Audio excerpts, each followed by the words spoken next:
दोस्तों Vodafone idea की बात करें तो यहाँ पे कंपनी की एक्स्ट्रा ऑर्डिनरी जनरल मीटिंग थी। उसका रिजल्ट हमारे सामने आ चुका है।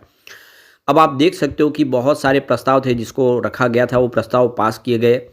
कितने परसेंटेज वोट पड़े उसको समझने की कोशिश करेंगे। इसके अलावा यहाँ पे कंपनी के मैनेजमेंट की तरफ से बहुत बड़ा बयान निकल कर आया 5G सर्विस को लेकर। सबसे बड़ी कमजोरी है वोडाफोन आइडिया की, 5G सर्विस नहीं है उनके पास। और इस वजह से जो कस्टमर है वो लगातार हर महीने हर दिन कम हो रहे, और अब उसको वापस रोकना है। और इसीलिए बड़े प्लानिंग की तैयारी कर ली गई है। मार्च के पहले पहले यहाँ पे 5G सर्विस शुरू करने की तैयारी है। ऐसे में क्या है आगे की रणनीति उसको समझने की कोशिश करेंगे, और वोडाफोन आइडिया के क्या है फ्यूचर प्लान उसको जानेंगे इस वीडियो के माध्यम से। लेकिन फ्रेंड्स उससे पहले अगर आप पहली बार हमारे चैनल पे आए तो चैनल को सब्सक्राइब कर दीजिए, एक बेल आइकॉन दबा दीजिए ताकि जब भी नया वीडियो बने पहला नोटिफिकेशन आपको मिले। वीडियो पसंद आए तो लाइक से ज़रूर कीजिए। चलो फ्रेंड्स वीडियो स्टार्ट करते हैं। मैं हूँ आपका दोस्त SB दवे और हमारे अपने चैनल ऑनलाइन कमाई में आपका बहुत बहुत स्वागत है। तो सबसे पहले वोडाफोन आइडिया के कारोबार की बात कर ले तो स्टॉक की शुरुआत तो आज पॉजिटिव हुई 8.08 पर, क्लोजिंग कल 8.06 के आसपास थी। हल्की सी पॉजिटिव शुरुआत हुई। 8.10 का इंट्राडे में हाई भी बना, लेकिन तेज़ी रह नहीं पाई और 7.87 का आज लो बना है। लेकिन क्लोजिंग अच्छी बात है कि कम से कम फिर से 8.04 रही, यानी 8 रुपये के ऊपर रही, 0.25% की हल्की सी गिरावट के साथ। तो बाजार में गिरावट का माहौल था। FI बाजार में लगातार बिकवाली कर रहे हैं और इसी वजह से बाजार में तेज़ी बन नहीं पा रही है।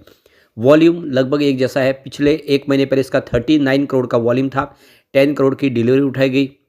1 वीक पहले 44 करोड़ का वॉल्यूम हुआ, 10 करोड़ की डिलीवरी उठाई गई। और यहाँ पे देख सकते हो कि कल 33 करोड़ का वॉल्यूम हुआ था, 6 करोड़ की डिलीवरी उठाई गई। और आज भी 33 करोड़ का ही वॉल्यूम हुआ। एक जैसे वॉल्यूम में काम कर रहा है, वॉल्यूम टॉपर बना हुआ है। तो यहाँ पे जो बड़ी अपडेट निकल के आ रही है, कंपनी की कल एक्स्ट्रा ऑर्डिनरी जनरल मीटिंग थी जो हो चुके वीडियो कॉन्फ्रेंसिंग के माध्यम से। तो कंपनी ने ये जो बोर्ड मीटिंग है ये रखी थी शेयर होल्डर की रजामंदी लेने के लिए। जो प्रस्ताव थे उन प्रस्ताव को पास करने के लिए, तो बहुमत से प्रस्ताव पास हो चुके हैं। यहाँ पे देख सकते हो जो भी एलिजिबल शेयर होल्डर थे उनके लिए ई वोटिंग फैसिलिटी प्रोवाइड की गई थी। देख सकते हो कि ये जो वोटिंग लाइन खुली थी आप देखें तो ये खुल गई थी। आप देख 3 जनवरी 2025 सुबह 9 बजे से और मंडे 6 जनवरी 2025 तक शाम को 5 बजे तक वोटिंग करने का सबके पास मौका था। तो जो भी एलिजिबल वोटर थे उन्होंने अपने इस वोटिंग राइट का इस्तेमाल किया। इसके लिए जो कट ऑफ डेट रखी गई थी देख वोटिंग राइट के लिए वो 31 दिसंबर 2024 थी। तो 31 दिसंबर के पहले पहले जो शेयर होल्डर जिनके डीमैट अकाउंट में शेयर थे वो सारे के सारे एलिजिबल थे, वो ये अपने वोटिंग राइट का इस्तेमाल करने के लिए, और उन्होंने वोटिंग कास्ट की है। यहाँ पे जो पहला प्रस्ताव था जो इक्विटी शेयर से जो प्रेफरेंशियल बेसिस पे जारी करने के लिए था, और इस प्रस्ताव को अगर आप देखें तो काफ़ी शानदार वोट मिले, जिसमें आप देख सकते हो कि करीब 99.68% वोट इसके फेवर में पड़े थे और मात्र 0.22% वोट है जो इसके खिलाफ पड़े। इसका मतलब ये था कि लगभग 100% वोट जो है वो इस प्रस्ताव के फेवर में पड़े। इसके अलावा जो सेकंड अपॉइंटमेंट थी वो नॉन एग्जीक्यूटिव डायरेक्टर की थी कंपनी के लिए, और इसके फेवर में अगर आप देखें तो करीब यहाँ पे 97.44 वोट पड़े इसके फेवर में और इसके खिलाफ पड़े 2.56 वोट। तो ये भी देख सकते हो कि प्रस्ताव पास हो गया। एक और अपॉइंटमेंट के लिए रजामंदी ली गई जिसमें मिस्टर सुनीमाल तालुकदार जो इंडिपेंडेंट डायरेक्टर है कंपनी के, और इस प्रस्ताव को देखें तो 96.16 वोट इसके फेवर में पड़े और 3.64 वोट है जो इसके खिलाफ पड़े। तो ये प्रस्ताव भी पूरे बहुमत के साथ पास हो गया। तो इस तरह से ये सारे प्रस्ताव रखे गए थे जिसको यहाँ पे पास किया गया है। अब यहाँ पे एक जो और बड़ी अपडेट निकल के आ रही है, देख सकते हो कि वोडाफोन आइडिया ने जो नई जानकारी दी अपने ग्राहकों के साथ में साझा की है। कंपनी ने एक प्रेस रिलीज में साल 2025 में कदम रखते हुए अपने सभी ग्राहक का धन्यवाद किया है। उनके निरंतर विश्वास और समर्थन के लिए आभार व्यक्त किया गया है कंपनी की तरफ से। कंपनी ने 2024 में हासिल महत्वपूर्ण उपलब्धियों में 2025 में योजनाबद्ध नई पहलों को लेकर डिटेल शेयर की है। तो 2024 में VI ने अपने नेटवर्क की क्वालिटी, कवरेज और अनुभव को नया आयाम दिया है। कंपनी ने 46,000 नए साइट्स जोड़े हैं और 58,000 साइट्स की क्षमता में सुधार किया है ताकि यूजर्स को तेज़ और बेहतर ऑनलाइन अनुभव मिल सके। इसके साथ ही VI ने इंडोर कवरेज प्लस तकनीक की शुरुआत की है, जिससे घर, ऑफिस या मॉल जैसे अंदरूनी स्थानों पर भी कनेक्टिविटी और क्वालिटी को सुधार मिल पाए। तो कंपनी ने अपने नेटवर्क को भारत का सर्वश्रेष्ठ 4G नेटवर्क के रूप में पहचान प्राप्त की है। दूसरी कंपनियों के मुकाबले 4G के मामले में एयरटेल और जियो से बेहतर है। ये उन्होंने अपना अचीवमेंट बताया, जिसे ओपन सिग्नल द्वारा मान्यता प्राप्त की गई है। तो ये एक बड़ा अचीवमेंट है कि जो 4G नेटवर्क है वो वोडाफोन आइडिया का वो सबसे शानदार है। वीआई ने 4G डाउनलोड और अपलोड की स्पीड, वीडियो और गेमिंग अनुभव, 4G वॉइस कॉलिंग प्रदर्शन में महारत हासिल की है।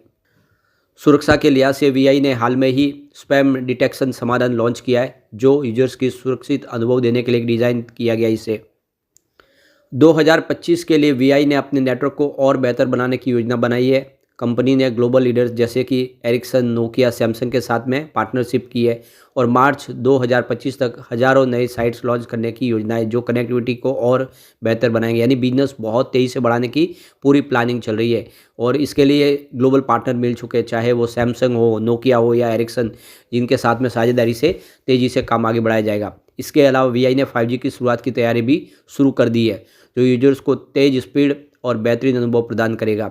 नए ग्राहक केंद्रित टैरिफ योजनाएं भी जल्द ही लॉन्च की जाएगी, जो यूजर्स की विशेष ज़रूरतों को ध्यान में रखते हुए बनाई जाएगी।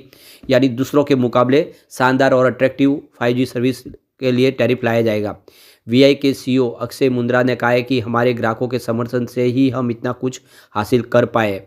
2025 में हम और भी बेहतर अनुभव देने के लिए कमिटेड है। वीआई ने अपने ग्राहकों को नए साल की शुभकामनाएं दी है और आगामी वर्ष में और अधिक रोमांचक अपडेट का वादा किया है। यानी आने वाले समय और भी बेहतर प्रदर्शन देखने को मिलेगा वीआई का, ये सीईओ की तरफ से कहा गया है। तो कुल मिला के देख दो कि आशावान है मैनेजमेंट और पैसे लगाए जा रहे हैं, तो आने वाले समय वोडाफोन आइडिया बेहतर करता हुआ दिखाई देगा। अब एक बार हम इसके रिजल्ट की बात करें, क्योंकि अब रिजल्ट आने वाला Q3 का हमारे सामने। सेल्स की बात कर ले तो मार्च 2023 में 42,177 करोड़ के आसपास था। मार्च 2024 में वो बढ़ के 42,652 करोड़ तक पहुंचा और इस TTM 42,720 करोड़ तक पहुंचा है। तो हर साल देख सकते हो कि सेल्स बढ़ रहा है, गिरावट तो नहीं हो रही है, ये अच्छी बात है। ऑपरेटिंग प्रॉफिट देखें तो 16,753 करोड़ के आसपास था मार्च 2023 में, जो 24 में 17,072 करोड़ तक पहुंचा और इस TTM 17,437 करोड़ तक पहुंचा। तो पिछले 3 सालों से ऑपरेटिंग प्रॉफिट भी बढ़ रहा है कंपनी का, ये एक बड़ी आशावान बात है। अब यहाँ पे अदर इनकम देखें तो 354 करोड़ के आसपास थी मार्च 2023 में, 24 में यह 917 करोड़ के आसपास रही और इस TTM 1369 करोड़ की अदर इनकम मिली है कंपनी को। तो काफ़ी बड़ी अमाउंट मिली अदर इनकम के तौर पे। अब यहाँ पे नेट प्रॉफिट की बात करें तो कंपनी को लॉस था 29,301 करोड़ का, देख सकते हो कि मार्च 2023 में। 24 में ये बढ़ के 31,238 करोड़ तक पहुंच गया, लेकिन इस बार घट के 28,268 करोड़ के आसपास आ गया है। तो ये भी एक अच्छी बात है कि जो लॉस था वो थोड़ा कम हुआ है। यानी आने वाले समय उम्मीद है कि कुछ बेहतर होगा, तो फिर वोडाफोन आइडिया भी आने वाले समय कुछ बेहतर करता हुआ दिखाई दे सकता है।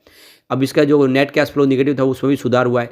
1,224 करोड़ निगेटिव था मार्च 2023 में, जो 24 में घट के 61 करोड़ के आसपास माइनस रह गया है। तो इससे आशा है कि आने वाले समय उम्मीद के हिसाब से बेहतर कंपनी करेगी और फिर जो समय है वो काफ़ी सुधर सकता है इसके लिए। लेकिन फ्रेंड्स, कोई भी इन्वेस्टमेंट करने से पहले अपने फाइनेंशियल एडवाइजर से एडवाइस ले ले या अपना खुद का रिसर्च करें, क्योंकि मैंने वीडियो आपके एजुकेशनल पर्पज़ के लिए ही बनाया। वीडियो पसंद आए तो लाइक से जरूर कीजिए और चैनल को सब्सक्राइब कर दीजिए। Thank you friends.